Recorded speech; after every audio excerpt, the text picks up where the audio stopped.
Hello friends, ಎಲ್ಲರಿಗೆ ನಮಸ್ಕಾರ. Kannada life ಸ್ಟೋರಿನಿಂದ ಪ್ರತಿಯೊಬ್ಬರಿಗೆ ತುಂಬ ಧನ್ಯವಾದಗಳು. Thank you so much. ಈ ಸ್ಟೋರಿ ಏನು ಅಂದರೆ, ಗಂಡ ಹೆಂಡತಿ ಈ ಮ್ಯಾರೇಜ್ ಲೈಫ್ನಲ್ಲಿ ಸಂಬಂಧ ಏನು, ಯಾಕೆ ಜಗಳಗಳು ಬರ್ತವೆ ಅಂತ ಮಾತಾಡೋಣ ಈ ಸ್ಟೋರಿ. ಸೊ ಇಬ್ಬರ ಗಂಡ ಹೆಂಡತಿ, ಹಸ್ಬೆಂಡ್ ಆ್ಯಂಡ್ ವೈಫ್ನಲ್ಲಿ ಈ ಸಂಬಂಧವನ್ನು ಬಹಳ ಬಹಳ ತುಂಬ ಒಳ್ಳೆಯದಾಗಿರುತ್ತೆ. ಫಸ್ಟ್ ಆಫ್ ಆಲ್ ಇದು ತುಂಬ ಒಳ್ಳೆಯದು. ಈ ಬಂಧ ಹೇಗಿರುತ್ತೆ ಅಂತಂದರೆ, ತುಂಬ ಒಂದು ಒಳ್ಳೆಯ ರೀತಿಯಲ್ಲೇ ಇರುತ್ತೆ. ಸೊ ಕೆಲವರು ಹೇಳ್ತಾ ಇರ್ತಾರೆ, ಮದುವೆನೇ ಮಾಡ್ಕೋಬಾರದು, ಮದುವೆನಲ್ಲಿ ಏನೂ ಇಲ್ಲ ಅಂತ. ಸೊ ಯಾವುದೇ ಒಂದು ವಿಷಯ ನೋಡಿ, ಸ್ಟಾರ್ಟಿಂಗ್‌ನಲ್ಲಿ ತುಂಬ ಚೆನ್ನಾಗಿರುತ್ತೆ. ಮದುವೆ ಮಾಡ್ಕೊಂಡಿದ ಮೇಲೆ ಆ ಸಂಬಂಧ ತುಂಬ ಚೆನ್ನಾಗಿರುತ್ತೆ. ಒಂದು 6 ತಿಂಗಳು, ಇಲ್ಲ 1 ವರ್ಷ, ಸೊ ಒಂದು 2 ವರ್ಷ ಅದು ನಿಮ್ಗೆ ಬಿಟ್ಟಿದ್ದು. ಸೊ ಸ್ವಲ್ಪ ದಿನ ಮಾತ್ರ ಚೆನ್ನಾಗಿರುತ್ತೆ. ಆಮೇಲೆ ಪ್ರೀತಿ ಅನ್ನೋದು ಕಡಿಮೆ ಆಗ್ತಾ ಆಗ್ತಾ ಬರುತ್ತದೆ. ಕಡಿಮೆ ಆಗ್ತಾ ಬರುತ್ತದೆ ಅಂತ ನೀವು ಅದನ್ನು ಕೇರ್ ಮಾಡಲ್ದಂಗೆನೆ ಬಿಡ್ತೀರ. ಸೊ ಆ ಪ್ರೀತಿ ಸ್ಟಾರ್ಟಿಂಗ್‌ನಲ್ಲಿ ಏನಾದರೂ ನೀವು ತೋರಿಸ್ತೀರಲ್ಲ, ನಿಮ್ಮ ಹಸ್ಬೆಂಡೇ ಆಗಲಿ, ವೈಫ್‌ನೇ ಆಗಲಿ, ಇಬ್ಬರ ಮಧ್ಯದಲ್ಲಿ ಮಾತಾಡ್ತಾ ಇದ್ದೀವಿ. ಸೊ ಈ ರಿಲೇಷನ್ ಅನ್ನೋದು ಮ್ಯಾರೇಜ್ ಆಗಿದ ಮೇಲೆ ತುಂಬ ಪ್ರೀತಿ ಇರುತ್ತೆ. ಸ್ಟಾರ್ಟಿಂಗ್ ಇರುತ್ತೆ ಅಲ್ವಾ? ಆವಾಗ ಸ್ವಲ್ಪ ದಿನ ಚೆನ್ನಾಗಿರುತ್ತೆ.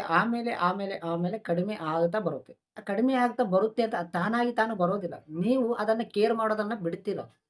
ಒಂದು ಟೈಮಿನಲ್ಲಿ ನೀವು ಅದನ್ನ ಎಷ್ಟು ಕೇರ್ ಮಾಡ್ತೀರಾ, ನಿಮ್ಮ ಹೊಸದಾಗಿ ನೀವು ಲವರೇ ಆಗಲಿ, ಹಸ್ಬೆಂಡೇ ಆಗಲಿ, ವೈಫೇ ಆಗಲಿ, ಸ್ಟಾರ್ಟಿಂಗ್‌ನಲ್ಲಿ ಒಂದು ಸಂಬಂಧ ಬೆಳೆಸ್ಕೋತೀರಾ ನೋಡಿ, ಅವಾಗ ತುಂಬಾ ಕೇರ್ ಮಾಡ್ತೀರಾ ನಿಮ್ಮ ವೈಫಿಗೆ. ಊಟ ಮಾಡಿದ್ದೀರಾ? ಇಲ್ಲ? ಏನ್ ಬೇಕಾದ್ರೂ ಅವ್ರು ಕೊಡೋಕೆ ಸ್ಥಿತಿಲೇ ಇರ್ತೀರಾ ನೀವು. ಅವ್ರು ಕೇಳಿದ್ದನ್ನ ಕೊಡೋಕೆ ನೀವು ಆ ಸ್ಪಾಟ್‌ನಾಗ ನೀವು ಕೊಡ್ತೀರಾ. ಏಕೆಂದರೆ ಯಾವುದೋ ಒಂದು ರೀತಿಯಲ್ಲಿ ಅವ್ರನ್ನ ಇಂಪ್ರೆಸ್ ಮಾಡಿಬಿಡ್ಬೇಕು. ಅವ್ರಿಗೆ ನನ್ನ ಪ್ರೀತಿಯನ್ನು ತೋರಿಸ್ಬಿಡ್ಬೇಕು. ಆ ಥರ ಒಂದು ಲೆವೆಲ್‌ಗೆ ಬೀಳುತ್ತದೆ ಸ್ಟಾರ್ಟಿಂಗ್‌ನಲ್ಲಿ.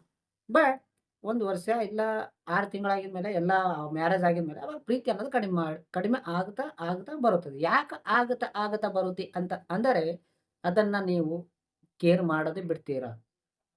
ಏಕೆಂದರೆ ಅದು ನಿಮಗೆ ಸಿಕ್ಕಿದ ಮೇಲೆ ಅದನ್ನ ಕೇರ್ ಮಾಡದೆ ಬಿಡ್ತೀರಾ. ಅದನ್ನ ನೀವು ಅಸಲು ಕೇರೇ ತಗೊಂಬೋದಿಲ್ಲ. ಸೊ ಸ್ಟಾರ್ಟಿಂಗ್‌ನಲ್ಲಿ ನೀವು ಏನಾದರೂ ನಿಮ್ಮ ಹಸ್ಬೆಂಡ್‌ಗೆಲ್ಲ ವೈಫಿಗೆ ನೀವು ಯಾವ ಥರ ಪ್ರೀತಿ ಮಾಡಿದ್ದೀರಿ ಅಲ್ವಾ? ಯಾವ ಥರ ನೀವು ಕೇರ್ ಮಾಡಿದ್ದೀರಿ ಅಲ್ವಾ?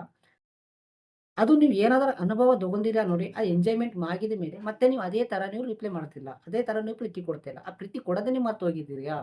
ಅದನ್ನು ನೀವು ಕೇರ್ ಮಾಡ್ತಾ ಇಲ್ಲ. ನಾನು ಆ ಥರ ಪ್ರೀತಿ ಮಾಡಿದ್ದೇನೆ. ನಾನು ಡೈಲಿ ಅದೇ ಥರ ಮಾಡಿದ್ರೆ, ಸೊ ಯಾಕೆ ಪ್ರೀತಿ ಕಡಿಮೆ ಆಗುತ್ತೆ? ಪ್ರೀತಿ ಯಾವತ್ತೂ ಕಡಿಮೆ ಆಗೋದಿಲ್ಲ. ಒಂದು ವೇಳೆ ಕಡಿಮೆ ಆಗಿದ್ದಾರೆ ಅಂದ್ರೆ, ಅದು ನಿಮ್ಮ ತಪ್ಪಿರುತ್ತೆ. ಬಟ್ ಪ್ರೀತಿ ತಪ್ಪಲ್ಲ. ಇದನ್ನ ನೆನ್ಪಿಟ್ಕೊಳ್ಳಿ.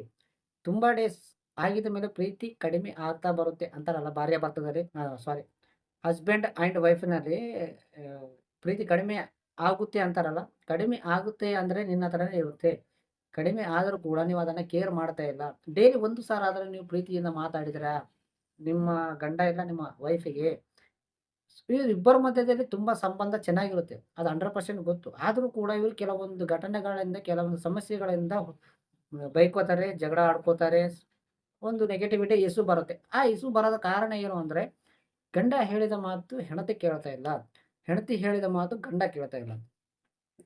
ಆ ಸ್ಟಾರ್ಟಿಂಗ್‌ನಲ್ಲಿ ನೀ ಕೇಳು ಬಿಡು. ಆದ್ರೆ ಒಂದು ರುಚಿ ಇತ್ತು. ಒಂದು ಸಂಬಂಧ ಸ್ಟಾರ್ಟಿಂಗ್‌ನಲ್ಲಿ ನೀ ಕೇಳು ಬಿಡು, ನೀವ್ ಎದುರು ಮಾತಾಡು, ಮಾತಾಡ್ಲದು, ಬೈಕು ಏನಾದ್ರು ಮಾಡು. ಬಟ್ ಆ ಟೈಮಲ್ಲಿ ಬಿಡೋದಾಗ ಇರೋದಿಲ್ಲ. ಅವ್ರಿಗೆ ಬಿಡಬೇಕು ಅಂತ ಮನಸ್ಸು ಯಾವತ್ತೂ ಕೂಡ ಬಂದಿಲ್ಲ. ಅವ್ರು ನನ್ನ ಮಾತು ಕೇಳ್ತಾ ಇಲ್ಲ ಅಂತ ಯಾವತ್ತೂ ಕೂಡ ನಂಗೆ ಅನಿಸಿಲ್ಲ. ಯಾವಾಗ ಹಳಿದು ಆಗ್ತಾ ಬರುತ್ತೆ ನೋಡಿ, ಆವಾಗ ನನ್ನ ಮಾತು ಕೇಳ್ತಾ ಇಲ್ಲ, ನನ್ನ ರೆಸ್ಪೆಕ್ಟ್ ಇಲ್ಲ ಅಂತ ಒಂದೊಂದು ಭಾವನೆಗಳನ್ನು ಬರುತ್ತವೆ. ಇಲ್ಲ? ಗಂಡ ಹೆಂಡತಿ ಮಧ್ಯದಲ್ಲಿ ಅರ್ಥ ಮಾಡ್ಕೊಂಬೋದು ತುಂಬಾ ಒಳ್ಳೇದು. ಒಳ್ಳೆ ಮನಸ್ಸಿರಬೇಕು. ಒಂದು ಟೈಮಿನಲ್ಲಿ ನಿಮ್ಮ ಗಂಡ ಹೆಂಡತಿಯಲ್ಲಿ ನೀವು ಸಿಂಪಲ್ ಆಗಿ ಹೇಳ್ಬೇಕಂದ್ರೆ, ನಿಮ್ ಎಂಗೇಜ್‌ಮೆಂಟ್ ಆಗಿದ್ಮೇಲೆ ಇಲ್ಲ ಹೊಸದಾಗಿ ಮ್ಯಾರೇಜ್ ಆಗಿದ ಮೇಲೆ, ಗಂಡ ಯಾವುದೇ ಮಾತಿಗೆ ಕೂಡ ಹೆಂಡತಿ ರೆಸ್ಪಾನ್ಸ್ ಮಾಡಲ್ಲ. ಸ್ವಲ್ಪ ಹಿಂದ್ಗಡೆ ಮಾತಾಡ್ತಾರೆ. ಅವಾಗ ಚೆನ್ನಾಗಿತ್ತು ರಿಲೇಷನ್ಸ್, ಅವ್ರ ಮೇಲೆ ಪ್ರೀತಿ ಇತ್ತು. ಅವಾಗ ನಿನಗೇನು ಅನ್ಸಿಲ್ಲ. ಏಕೆಂದ್ರೆ ಅವಾಗ ಹೊಸದಾಗಿ ಪ್ರೀತಿ ಇತ್ತಲ್ವಾ? ಸೊ ಅವ್ರು ಏನಂದ್ರು ಕೂಡ ನಿನಗೆ ತಗೊಂಡಿದೀಯ. ಬಟ್ ಮದುವೆ ಆಗಿದ ಮೇಲೆ 1 ವರ್ಷ, 2 ವರ್ಷ ಆಗಿದ ಮೇಲೆ, ಎಲ್ಲ ಅನುಭವಿಸಿದ ಮೇಲೆ, ನಿನ್ನ ರುಚಿಯೆಲ್ಲ ಹೋಗಿದ ಮೇಲೆ, ಅವಾಗ ನಿನಗೆ ಮಾತಿಗೆ ಬೆಲೆ ಕೊಡಬೇಕು ಅಂತ ಅನಿಸ್ತಾ ಇದೆ. ನೀನು ರಿಟರ್ನ್ ಮಾತಾಡಿದ್ರೆ ನಿನಗೆ ಕೋಪ ಬರ್ತಾ ಇದೆ. ಈ ಕೋಪ ಅವಾಗ ಮೊದಗಡೆ ಬಂದಿಲ್ಲ. ಇವಾಗ ಬರ್ತಾ ಇದೆ. ಏಕೆಂದರೆ ಹೇಗೆ ಬರ್ತಾ ಇದೆ ಅಂದ್ರೆ, ನಿನಗೆ ಅವಾಗ ಆ ಥರ ಇಂಟ್ರೆಸ್ಟ್ ಇತ್ತು ಅವ್ರ ಮೇಲೆ. ಬಟ್ ಇವಾಗ ನನಗೆ ರೆಸ್ಪೆಕ್ಟ್ ಬೇಕು ಅಂತ ಹೇಳ್ತಾ ಇದ್ದೀಯ. ಒಂದು ಟೈಮ್‌ನಲ್ಲಿ ಎಲ್ಲಾನು ಬಿಟ್ಟುಕೊಟ್ಟು ಅವ್ರ ಹತ್ರ ಇರುತ್ತೆ. ಬಟ್ ಎಲ್ಲ ಮುಗಿದಿದ ಮೇಲೆ ನಿನಗೊಂದು ಅವಾಗ ಓನಾಗಿ ಒಂದು ಹೊಸದಾಗಿ ಒಂದು ಆಲೋಚನೆ ಬರುತ್ತಾ ಇತ್ತು. ಇವ್ರು ನನಗೆ ಭಯ ಪಡಬೇಕು, ನನ್ನ ಹೆಂಡತಿ ನನ್ನ ಮಾತು ಕೇಳಬೇಕು, ನನ್ನ ಗಂಡ ನನ್ನ ಮಾತೇ ಕೇಳಬೇಕು ಅಂತ. ಈ ನಿನ್ನ ಮಾತು ನಾ ಕೇಳಬೇಕು, ನನ್ನ ಮಾತು ನೀ ಕೇಳಬೇಕು ಅಂದಾಗಲೇ ಈ ಸಮಸ್ಯೆಗಳು ಬಂದ್ಬಿಡುತ್ತೆ. ಕೆಲವೊಂದು ಸಾರಿ ಕೇಳಕ್ ಬಿ ಆಗೋದಿಲ್ಲ. ಸೊ, ಈ ಸಂಬಂಧದಲ್ಲಿ ಹೇಳ್ಬೇಕಾಗಿದ್ರೆ ಗಂಡ ಹೆಂಡತಿ ಇಬ್ಬರ ಮಧ್ಯದಲ್ಲಿ ಕೆಲವೊಂದು ಸಾರಿ ಇವ್ರು ಹೆಂಡತಿ ಮಾತು ಕೇಳಿಲ್ಲ ಅಂದರೂ ಕೂಡ ಅದನ್ನ ಅರ್ಥ ಮಾಡಿಕೊಂಡು ಇದ್ರೆ ಚೆನ್ನಾಗಿ ಕಾಣುತ್ತೆ. ಒಂದು ವೇಳೆ ಗಂಡ ಕೂಡ ಕೆಲವೊಂದು ಸಾರಿ ನಿನ್ನ ಮಾತುಗಳು ಕೇಳಿಲ್ಲ ಅಂದ್ರೂ ಕೂಡ ಅರ್ಥ ಮಾಡ್ಕೊಂಡು ಸೈಲೆಂಟ್ ಆಗಿದ್ರೆ ಚೆನ್ನಾಗಿ ಕಾಣುತ್ತೆ. ಸೊ, ನನ್ನ ಮಾತು ನೀನು ಕೇಳಲೇಬೇಕು ಅಂದ್ರೆ ಆಗೋದಿಲ್ಲ. ನನ್ನ ಮಾತು ಕೇಳಲೇಬೇಕು, ನನಗೆ ರೆಸ್ಪೆಕ್ಟ್ ಕೊಡಲೇಬೇಕು ಅಂತಂದ್ರೆ ನಡೆಯೋದಿಲ್ಲ. ಕೆಲವೊಂದು ಸಾರಿ ಕೊಡಕ್ಕೆ ಆಗೋದಿಲ್ಲ. ಯಾಕೆಂದ್ರೆ ಅವರಿಗೊಂದು ಮನಸ್ಸು ಇರುತ್ತೆ. ಎಲ್ಲ ಟೈಮ್‌ನಲ್ಲಿ, ಎಲ್ಲ ರೀತಿಯಲ್ಲಿ ಎಲ್ಲ ಒಂದೇ ಮನಸ್ಸು ಇರೋದಿಲ್ಲ. ಒಂದು ಟೈಮ್‌ನಲ್ಲಿ ತುಂಬಾ ಪ್ರೀತಿ ಮಾಡುತ್ತಾರೆ, ಒಂದು ಟೈಮ್‌ನಲ್ಲಿ ಪ್ರೀತಿ ಮಾಡೋದಿಲ್ಲ. ಸೊ, ಒಂದು ಟೈಮ್‌ನಲ್ಲಿ ತುಂಬಾ ರೆಸ್ಪೆಕ್ಟ್ ಕೊಡುತ್ತಾರೆ. ಸೊ, ನೀ ಹೇಳಿದ್ದನ್ನೆಲ್ಲ ಮಾಡುತ್ತಾರೆ, ಒಂದು ಟೈಮ್‌ನಲ್ಲಿ ಮಾಡೋದಿಲ್ಲ. ಸೊ, ಗಂಡ-ಹೆಂಡತಿ ಸಂಬಂಧ ತುಂಬಾ ಚೆನ್ನಾಗಿರುತ್ತೆ ಅದು ಅರ್ಥ ಮಾಡಿಕೊಂಡ್ರೆ. ಸೊ, ಯಾಕೆ ಜಗಳಗಳು ಬರುತ್ತವೆ ಅಂತಂದ್ರೆ, ನಿಮ್ಮ ಕೈಯಲ್ಲೇ ಇರುತ್ತೆ.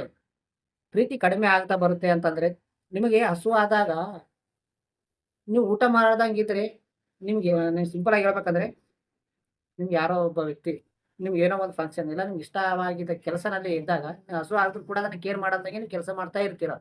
ಅದನ್ನ ನೀವು ಹಸು ಆಗ್ತಾ ಇದೆ ಅಂತ ಕೇರೇ ಮಾಡಿಲ್ಲ. ಸೊ, ಆ ಹಸು ಅನ್ನೋದು ಹೋಗಿದ ಮೇಲೆ, ಅವಾಗ ನೀನು ಮತ್ತೆ ಊಟ ಮಾಡ್ಬೇಕಂತಿದ್ರೆ ಅವಾಗ ಹಸು ಆಗೋದಿಲ್ಲ. ಸ್ವಲ್ಪ ಊಟ ಮಾಡ್ತೀರ.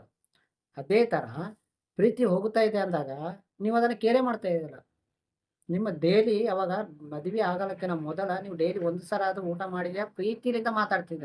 ಬಟ್ ಮದುವೆ ಆಗಿದ ಮೇಲೆ ನಿನ್ನ ಆಸೆಗಳೆಲ್ಲ ತೀರಿದ ಮೇಲೆ, ನೀನು ಅಷ್ಟೊಂದು ರೆಸ್ಪಾನ್ಸೇ ಮಾಡ್ತಾ ಇಲ್ಲ ಅವ್ರಿಗೆ. ಕೇರೇ ಮಾಡ್ತಾ ಇಲ್ಲ. ಪ್ರೀತಿ ಎಲ್ಲಿಂದ ಬರುತ್ತೆ? ಅರ್ಥ ಆಯ್ತಾ ಫ್ರೆಂಡ್ಸ್? ಸೊ, ಗಂಡ-ಹೆಂಡತಿ ಮಧ್ಯದಲ್ಲಿ ಸಂಬಂಧವನ್ನ ತುಂಬಾ ಚೆನ್ನಾಗಿರುತ್ತೆ. ಅದು ಅರ್ಥ ಮಾಡ್ಕೊಳ್ಳೇಬೇಕು. ಇಬ್ಬರಿನಲ್ಲಿ ಒಬ್ರು ಅರ್ಥ ಮಾಡ್ಕೊಂಡ್ರು ಕೂಡ ಆ ಸಂಬಂಧ ಗಟ್ಟಿಯಾಗಿರುತ್ತದೆ. ಇಬ್ಬರಿಗಿಬ್ಬರು ಅರ್ಥ ಮಾಡ್ಕೊಂಡಿಲ್ಲ ಅಂದಾಗ ಸಂಬಂಧ ಯಾವತ್ತೂ ಇರುವುದಿಲ್ಲ. ಫಾರ್ ಎಕ್ಸಾಂಪಲ್ ನಿಮ್ಗೆ ಕೊಟ್ಟಿದ್ರೆ ಇನ್ನೊಂದು ಕೊಡ್ತೀನಿ. ಇವಾಗ ಗಂಡ-ಹೆಂಡತಿ ಇಬ್ಬರಿದ್ದಾಗ, ಈ ಗಂಡನ ಮಾತು ಕೇಳಿಲ್ಲ ಒಂದು ಮಾತು ಕೇಳಿಲ್ಲ ಅಂದ್ರೂ ಕೂಡ ಕ್ಷಮಿಸುವ ಗುಣಗಳು ನಿನ್ನ ಹತ್ರ ಇರಬೇಕು.